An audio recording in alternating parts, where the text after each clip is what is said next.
Hello, Glenn. Hello. Good morning, How are sir. you? How are you? Where are you, Barry? Actually, it's Bay. I'm sorry, man. Somebody said it was Barry. Their mistake. Hang on a second. A second, Barry. I've got it's quite all right. I think my... How are you, Barry? I'm good. I'm over here in Philadelphia. Oh, I love Philly. Fucking great. Excellent. Yeah, I don't think you've been here in a while. I mean, actually, yeah, you were just here, weren't you? You were in Sellersville over the summer. Yeah, and it was great. It was a fantastic show. It's all. I think the entire show's on YouTube, actually. Yeah. Oh, really? It was a really fantastic audience we had there. Oh, that's great. That's great. So I guess you could be pretty happy with the whole buzz going around with this whole the new Resonate album. You know what it is, Bay? I don't know if you know too much about what I've been going on with my medical stuff. I mean, I got sober in 1991. I traded my bar addiction I started to get really fit. I went to the gym, I started running, and get a visual. I am the Forrest Gump of rock. I literally run. I run, seriously, I'm not joking. I run 100 miles a week minimum on fucking pavement, excuse my French. And over the course of 6 years, my knees just completely went bone on bone. So last December and January, I had them both replaced. So consequently, in the spring of this year, when I was getting inducted into the Hall of Fame, I had nothing to do but write in my studio. I didn't have a contract to do an album. I just thought, I'm going to write some music. And after about 12 or 13 songs, I'm going, I think I've got an album's worth of songs here. Then I started to write lyrics about what I've been going through, about what we as humans have been going through. And by the way, Bay, I don't write about goblins and elves and hobbits. If you know my music, I write about the spiritual conditions and the fear and the faith and no faith and you know, the 7 deadly sins. I'm not really a hobbit singer. So I got to sing about, you know, stuff that affects us as humans, you know.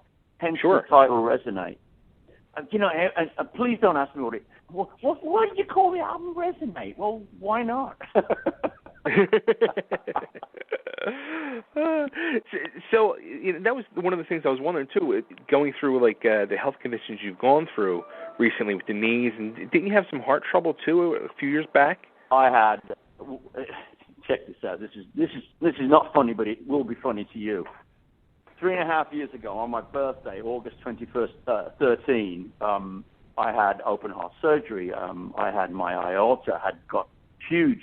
I was in South Africa with Duff, Slash, and Matt from Guns, and we have a band called Kings of Chaos. And it was the last night, and I was with Slash in his room, and my heart started skipping a beat, and I said, may I be excused? And I went to my room. The doctor was with me, and I went into arrhythmia, a real fast arrhythmia. And we all knew, my team of people knew that I really had difficulty with my heart, you know. So I went straight back home to LA, and we had open heart surgery. And I told my PR guy, whatever you do, I don't want this going out to the world. So 6 months after I got out of hospital, he thought, I think I'll tell Billboard magazine. So, you know, then of course I got Billboard calling me up, going, "What's all this?" I said, "What's all this?" I denied it. So yeah, I had open heart surgery. I've had 2 new knees. I've had this. I've had that. I'm a bionic man. But most importantly, I'm still alive on the right side of the grass. Absolutely. So, being that you are now the bionic man, do you think that's kind of motivated you to do more music, because you've been putting out a lot of albums over the last few years as well, with all your different projects? It's I don't know, man. I think when I got sober all those years ago, I don't remember the 80s. I just don't remember the 80s. I found it very difficult to write when I was using drugs. I just couldn't do it. When my head became clear, when I got into the spiritual condition, I'm not talking religion, I spoke spiritual stuff.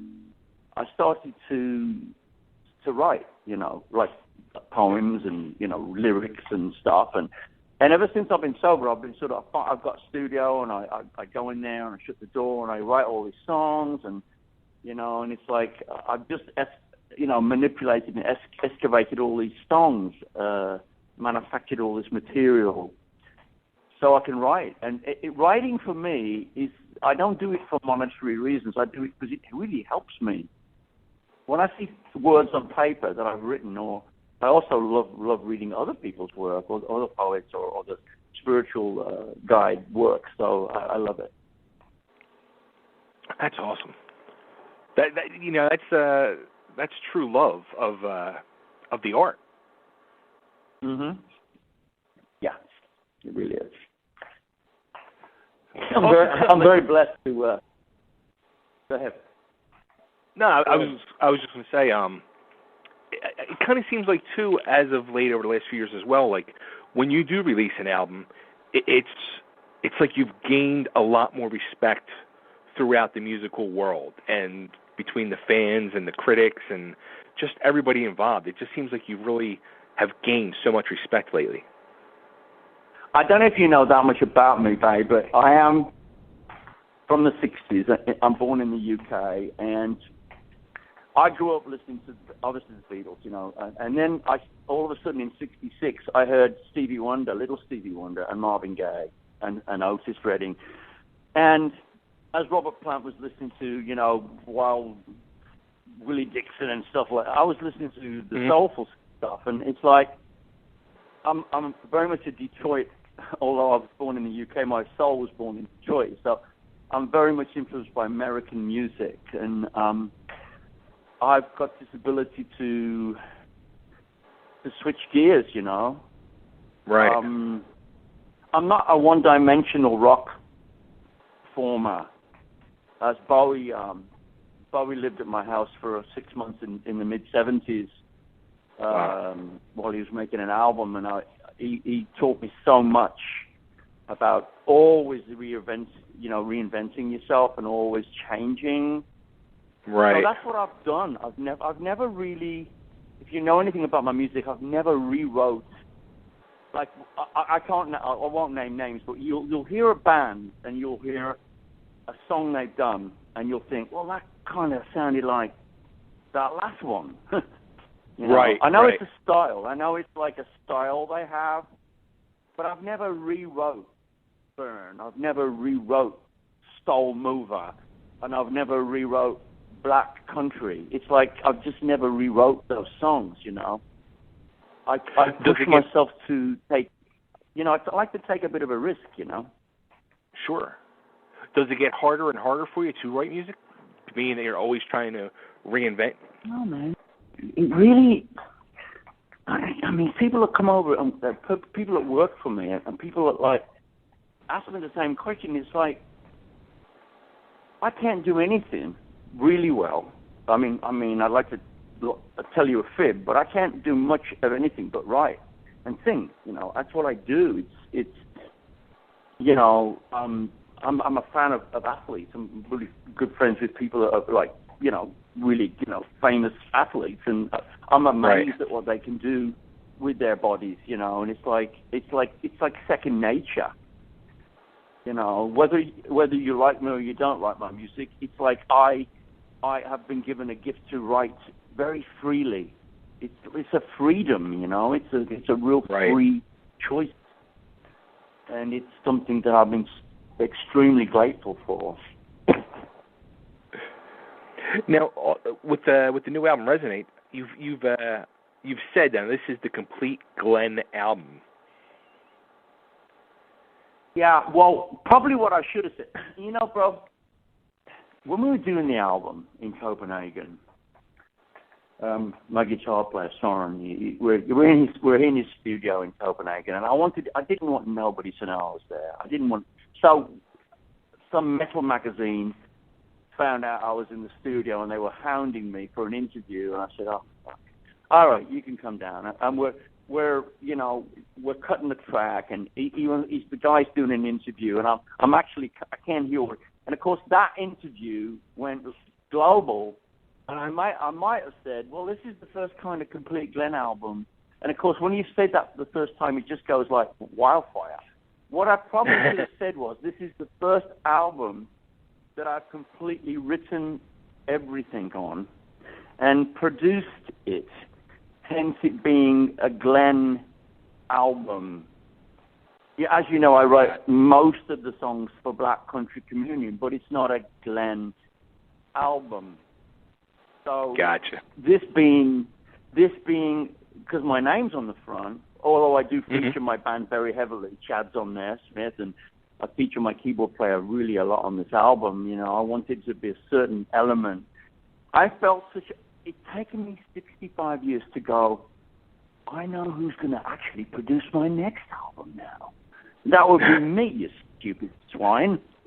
Only because I just, when I listen to some of the work I've done with other people, it's been very grand and glorious. But when I listen to the work I've done with Resonate, it was so bloody easy because I've got these ideas in my head about mellotones, about background vocals, about, you know, backwards of this and spinning this way. And it's going, I'm actually going to do what Brian Wilson might have done in 1967. I wanted to see if I could actually do that and have the balls to follow through with my idea. And I said, you know something? I'm going to do it. And lo and behold, this album has been the greatest reviewed album I've ever had in my entire life. Now, I can't say how good or bad this is, but the reviews are telling me it's pretty damn good. I'll tell you what, when I got a copy of it and I was listening to it, I was literally blown away. I was sitting here like, holy shit, like one after another. I'm just like, every song in this, I mean, it's just a rock hit. Every song is just incredible. And then actually, my favorite one I kept going back to was Long Time Gone. And then I saw you released it as a single, and I was blown away. I mean, that is such a beautiful song. That's probably the first song I wrote. I wrote that. And I write, I don't know if you know this, but I write everything on acoustic guitar. Even songs like God of Money, they're all written on acoustic. You know, when I write with Tony Iommi, we write on acoustic guitars. I mean, it doesn't matter how heavy you are. I think McCartney said everything was written on acoustic guitar. I mean, and that's where I write. So the denseness of certain songs like God of Money, and then you got like Nothing's the Same with just an acoustic guitar. All the nuances of me, it's like, I love singing, man. I'll die a singer. I mean, Tony Bennett, somebody I really love. I was a friend of Frank Sinatra's in the 80s because he's ballet was my best man at my wedding. So I got to mingle with Frank Sinatra and Tony Bennett in the 80s when I was out of my mind. And I was thinking to myself, if I could only ever have a career with longevity, you know, with longevity. And it kind of is happening, you know. So I'm really grateful that I've stuck around long enough to carry that message, you know, because, you know, if you know my story, I should be bloody dead like years ago. But I didn't die, so I'm so grateful.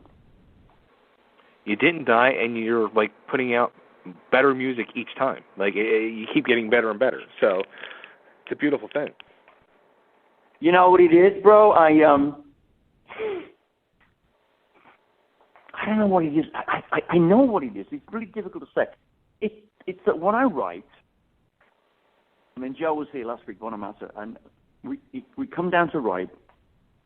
And I've just got this thing about knowing what I should do alone, or knowing how I should, you know, write with Joe or Jason or Derek or whoever I'm working with. And it's just like an etiquette thing. But I also know what doesn't work. I also know what won't work. And it's like, I think it's because I've been doing it for almost 5 decades now. I know my art. You know, I don't want to sound like Soundgarden or Motley Crue or Alice in Chains. These are all my friends. I don't want to sound like them. I want to sound like Glenn. And it's like, I don't know what that is because people tell me I sound like Glenn, you know? If I don't sound like Glenn, I say, yeah, you sound like somebody else. I just want to have that Glenn sound. And I think Long Time Gone is absolutely Glenn. It's Glenn because you know it's the melodic Glenn, it's the funky Glenn, it's the rock Glenn, it's the dramatic Glenn. You know, it's part and parcel of who I am. And again, it's crazy, but it's taken 65 years to get that. Wow. Yeah. Now, I mean, now a lot of people listening will probably think, no, actually, it hasn't taken that long because you've been doing it for quite some time. But I think this is the most focused Glenn I've been in a long time. I mean, I've been sober a long time, but I think me having these knee replacements really kept me grounded, if you will, long enough to study. I like to call it studying. I'm never going to not... I hate it when I see some young guy going, I've got it! I found the missing chord! No, you haven't, you stupid git. Never gonna. You got to keep searching. You have to keep searching for that missing chord, you know. So long may that continue. Yeah, I was going to say, as I sit there and start putting questions together for an interview, I'll sit there and I'll listen to the music and really get into it. And this morning I was sitting there and I had a Long Time Gone came on, and my wife was sitting there and she's like, "Who's that?" I'm like, "Glenn Hughes." She's like, "That song is amazing." I was like, "There you go, converted another one." Yeah, you know, when I wrote that song, here's what I do when I'm writing. I write in the mornings around this time. It's 10 to 10 in the morning. I'm normally in the studio. But at night time, when the house is calm, and I have a guitar in my bedroom, and I play a song that I'd written that day. My wife used to produce music for TV, and now she's not doing that. She's an accountant now. But I play her what I've been doing, and she doesn't say much. She doesn't really say much, but sometimes she'll go, "Oh, honey, that's really nice," or something, something. And it's like, I always bounce stuff off of her. So the chords on Long Time Gone are very dramatic, and it's like I was asking myself questions. Can I do this? Can I actually? And then the one part of my brain goes, well, you can, because you wrote it. You just have to walk through the fear and produce it. Right. Because if I'm on a label, for instance, Bay, if I'm on a record label that primarily releases, if you look at the label I'm on, and no disrespect to that label, they have Def Leppard and White Snake and Great White and all these bands from the 80s. Mm-hmm. Were all my friends, by the way. I'm thinking, okay, they're marketing this album to, the classic rocks and the spins and the rock magazines. Right. I've got to make records that's going to sell in that marketplace. But can those records also be Glenn records? Can Glenn actually stay in his own body long enough to make an album that will generate to those listeners? And not only have I done that, but I've generated that, and also I generated their children. I mean, I'm getting a lot of new mid-20s people loving this album. Yeah. It's great. It truly is. You really got to be proud of yourself. I'm proud of myself, but it ticks my brain because I write. If you only know the amount of songs I write, it's ridiculous. I mean, I stockpile songs that I keep forgetting I've got, and it's like I write incessantly, on all the time. It's what I do. So I'm so blessed that I have never had, and I'm touching wood at. And there you go. Touching wood there, that I've never had writer's block. Like Sting had writer's block for 10 years, didn't he, or something? Right. And now he's come back with that album. It's like, oh, God, please.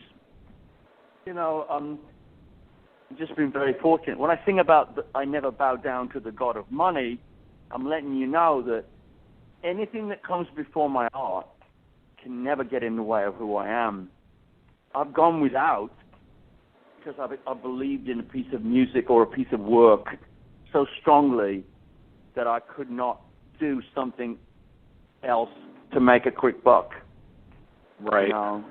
What I'm saying on this record is I'm letting you know how I feel about the world, I understand that economically people have got to do things to put food on the table and stuff like that, but it doesn't work for me that way.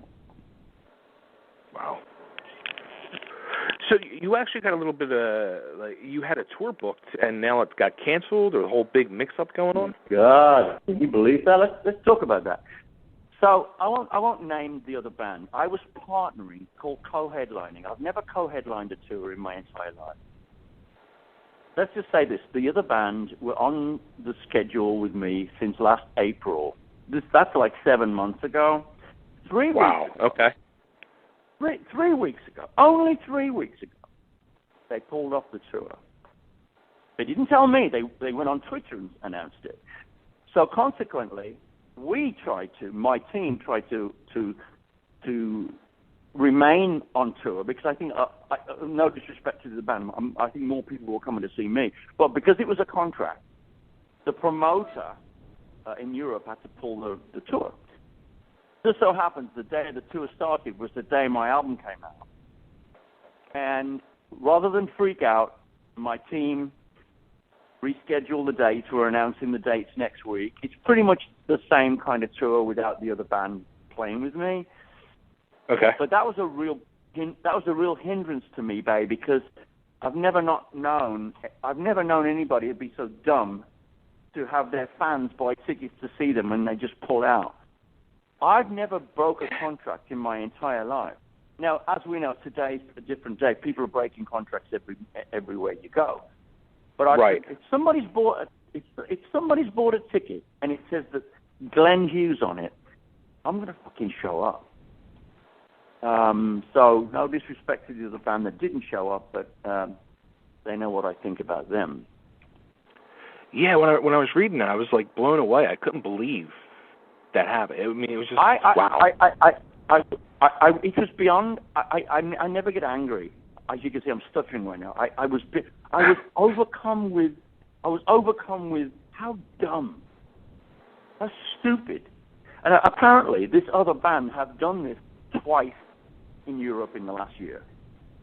Ooh. And it's like I took a bit of a beating from the general public because some people just don't get it, you know. Right. But my fans, my real fan base, I don't know if you know, but I have a real strong one-on-one relationship with a lot of people on the internet. They know that I wouldn't do that to them. So the tour is been announced next week, and everybody will get to see me in January. I'll be back there in January. So, and I'll be in America in April.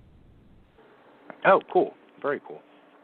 So what are you going to be doing now these next 2 months? I guess more writing. I'm writing Black Country Communion. Joe and I wrote the music at my studio in the last couple of weeks, and now he's on the road, and now I'm doing lyrics, and to be recorded in January.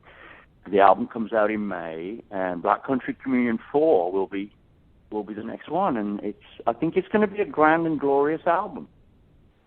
Nice. Yeah, I can't wait.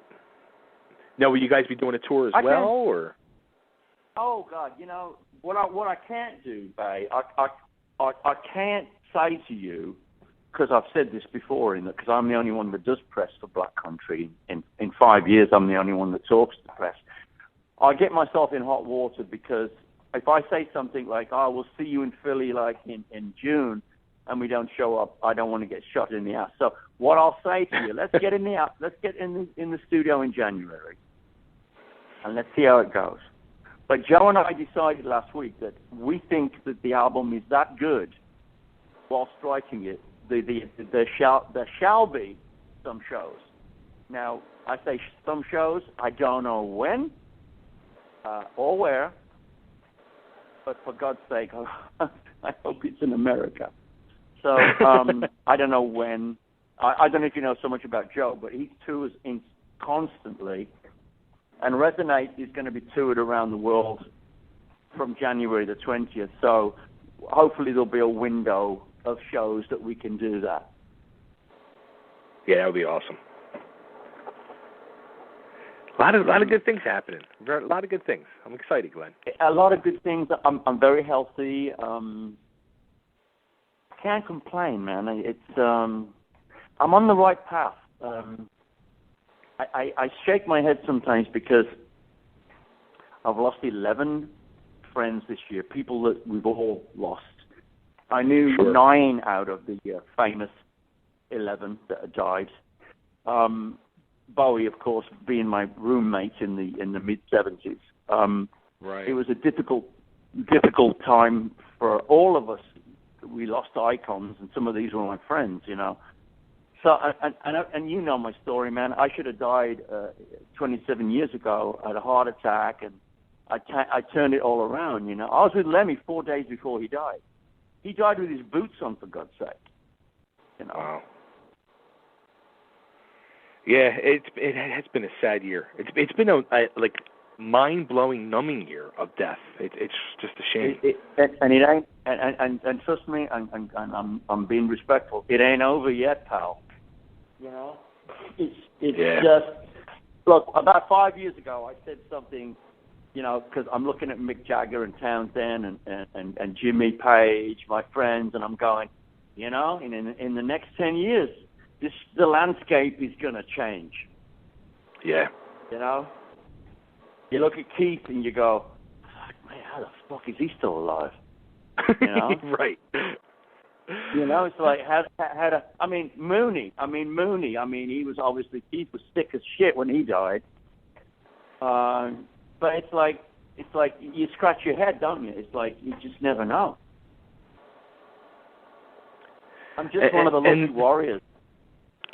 One of the things, too, that, I mean, with all these names you mentioned who are truly icons, even the ones that we lost this year, it's like there's nobody coming up to take their place. Oh, man. It's difficult for me to answer that because I have to tread carefully. If you think about it, vocally, I'm talking vocally, the only two singers in the last 25 years that have been worth, like, to put in you know, with Robert Plant, Paul Rodgers, has been Jeff Buckley and Chris Cornell. That's the only two guys, for me, in rock. One of them's gone, you know. It's like, I don't think there's anybody out there. I'm talking big time out there. Right. I mean, there's bands like Muse have broken through, but it's like, I'm talking stadium shit now. Right. I'm not talking new metal music. I don't even know what that is. But I'm talking U2 kind of bigness. So, I don't know. I love Rival Sons, but they can't sell records, you know. They're not moving any seats, you know. I love those boys. They're good friends of mine. I really want them to succeed, but I can't see where it's coming from, bro. Yeah. You know where I think it's going to go? I think it needs to go back to a Jeff Buckley. One guy, one guitar, like a Leonard Cohen. It needs to go back to one dude, one guitar, or one keyboards, and let's hear the organicness of that voice, and let's hear where it all comes from. Let's hear some great poetry. I want to, like you, I want to be blown away. Right. Now, would you ever do that? Would you do a tour like that, just you and a guitar? I've done it. 5 years ago, and when I had my book come out, I'll probably do. I'm doing stuff next summer that will be with orchestra. So I'm going to be in Russia doing something in the spring, doing orchestras and stuff. So with an acoustic. So I will get there. Listen, I've got another interview coming in. All right, Glenn. Well, I just want to thank you. And real quick, if I can just get you to cut an ID for me. This is Glenn Hughes, and you're listening to Totally Driven Radio. Hi, this is Glenn Hughes, and you're listening to Totally Driven Radio. Thanks, Glenn, so much. It's been an honor. My best to you and your wife. Thank you so much, Bay. Have a great day. You too. Bye.